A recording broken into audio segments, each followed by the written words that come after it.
আসসালামু আলাইকুম। Django Bangla full tutorial beginners to অ্যাডভান্সের আজকের ভিডিওতে আপনাদের স্বাগতম। গত ভিডিওতে আমরা দেখেছিলাম কিভাবে ডাইনামিক ইউআরএল ক্রিয়েট করতে হয়। আজকের ভিডিওতে আমরা দেখব টেমপ্লেট কিভাবে রেন্ডার করতে হয়। আর যারা এখন পর্যন্ত আমাদের চ্যানেলটি সাবস্ক্রাইব করেননি তারা আমাদের চ্যানেলটি সাবস্ক্রাইব করুন এবং সাথে থাকা বেল আইকনটি অন করে দিন যাতে আমাদের পরের ভিডিও আসার সাথে সাথেই আপনি দেখতে পারেন। চলুন তাহলে শুরু করি। আমরা আমাদের প্রজেক্ট ডিরেক্টরিতে চলে আসবো। প্রজেক্ট ডিরেক্টরিতে আসার পরে আমাদের প্রজেক্ট যেখানে আছে, যেমন হচ্ছে এখানে আমরা আমাদের প্রজেক্টের নেম, এরপর ভিতরে ঢুকবো, যেখানে আমাদের ম্যানেজ ডট পিওয়াই আছে ওইখানে একটা নতুন করে ফোল্ডার ক্রিয়েট করব। ফোল্ডারটির নাম হবে টেমপ্লেট টেমপ্লেটস এর সাথে যুক্ত থাকবে।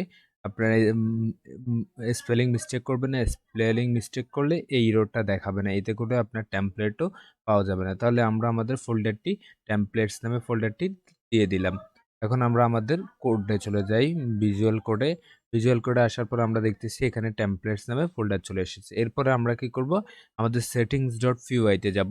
সেটিংস ডট পিওয়াইতে যাওয়ার পরে আমরা হচ্ছে যে টেমপ্লেট নামে ফোল্ডারে আসবো। আসার পরে এখানে আমরা হচ্ছে ডিরেক্টরির ভিতরে সেকেন্ড ব্র্যাকেট দেওয়া থাকবে। আমরা এখানে লিখবো আমাদের বেস ডিরেক্টরি, আমাদের যে এই বেস ডিরেক্টরিটা এটা লিখবো আমরা, এটাকে বলা হয় বেস ডিরেক্টরি। তাহলে আমরা এখানে বেস ডিরেক্টরি স্ল্যাশ আমাদের যে ফোল্ডারটি, যেমন টেমপ্লেট নামে ফোল্ডার, এটাই আমরা ফোল্ডারটি দিব। আমাদের ফোল্ডার দেওয়ার আগে আমাদের আর প্যারেনথেসিস দিতে হবে।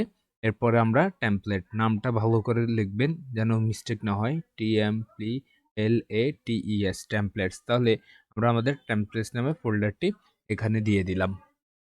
এতটুকুই কাজ। এখন আমরা কি করব, আমাদের সেটিংসের কাজ শেষ, আমাদের টেমপ্লেটস ফোল্ডার ক্রিয়েট করা শেষ এবং সেটিংস করা শেষ। এখন আমরা কি করব, আমাদের হচ্ছে যে প্রজেক্টের সাথে টেমপ্লেটস কিভাবে অ্যাড করতে হয় সেটা দেখব।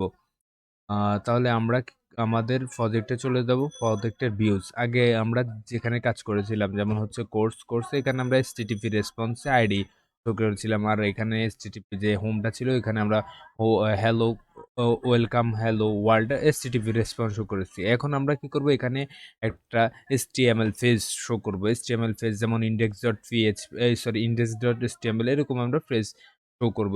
এই জন্য আমাদেরকে কি করতে হবে, আমাদের আগে টেমপ্লেটের মধ্যে আমাদের একটা ফাইল ক্রিয়েট করে নিতে হবে। যেমন হচ্ছে আমরা এখানে ফাইল ক্রিয়েট করে নিলাম ইন্ডেক্স ডট এসটিএমএল। এখন এসটিএমএল এর কোড লিখবো। আমরা তো এসটিএমএল এর কোড নিশ্চয়ই জানি। আমরা ইন্ডেক্স ডট এসটিএমএল ক্রিয়েট করার পর এখানে আমি বেসিক যে এসটিএমএল এর কোডটা আছে ওটা আমি এখানে আগে থেকে লিখে রাখলাম যাতে হচ্ছে আমাদের সময় কম লাগে। তাহলে এখন এখানে আমরা টাইটেলের মধ্যে জাস্ট একটা টাইটেল দিই, হোম পেজ হোম পেজ।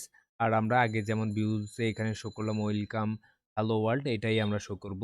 আমরা এটা একটা হেডিং ট্যাগের মধ্যে শো করব। তাহলে আমরা এখানে একটা হেডিং নিচ্ছি, বোর্ডের ভিতরে আমরা H1 এর একটা ট্যাগ দিচ্ছি।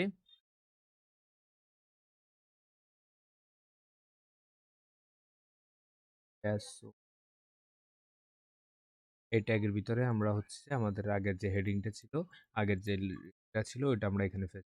এখন আমরা হচ্ছে আমাদের যে HTML dot index dot HTML page আছে এটা এখানে কিভাবে হচ্ছে অ্যাড করতে হয় সেটা দেখব। আচ্ছা, তাহলে এখানে আগে আমাদেরকে একটা লাইব্রেরি ইনস্টল করে লাইব্রেরি ইনপুট করে নিতে হবে from Django dot structure shortcuts, Django dot shortcuts import render. এই রেন্ডার নামে আমাদের যে আমাদের যে ফাইলটা আছে ওটা আমাদেরকে কি করতে হবে, ইনপুট করে নিতে হবে। আমরা রেন্ডারের সাহায্যে আমাদের HTML পেজটা রেন্ডার করব। তাহলে রেন্ডার, এরপরে আমরা ব্যাকেট দিব, ব্যাকেট দিয়ে প্রথমে রিকোয়েস্টটা নিব। দেখেন ভালো করে, রিকোয়েস্ট সাথে আমাদের ইন্ডেক্স ডট HTML, এখানে আমরা কি করব, ইন্ডেক্স ডট HTML পেজটা রেন্ডার করে দিব। তাহলে এখানে আমরা এখানে রেন্ডার করে দিয়েছি, render request index dot HTML। এখন আমরা আমাদের ইউআরএলস আসি। ইউআরএলস কি নামে, এখানে আমাদের হোম পেজটা আছে। আচ্ছা, এখানে ইন্ডেক্স নামে আছে। আচ্ছা, আমরা এখানে ইন্ডেক্স না দিই, কিছু না দিই, ব্ল্যাঙ্ক দিই।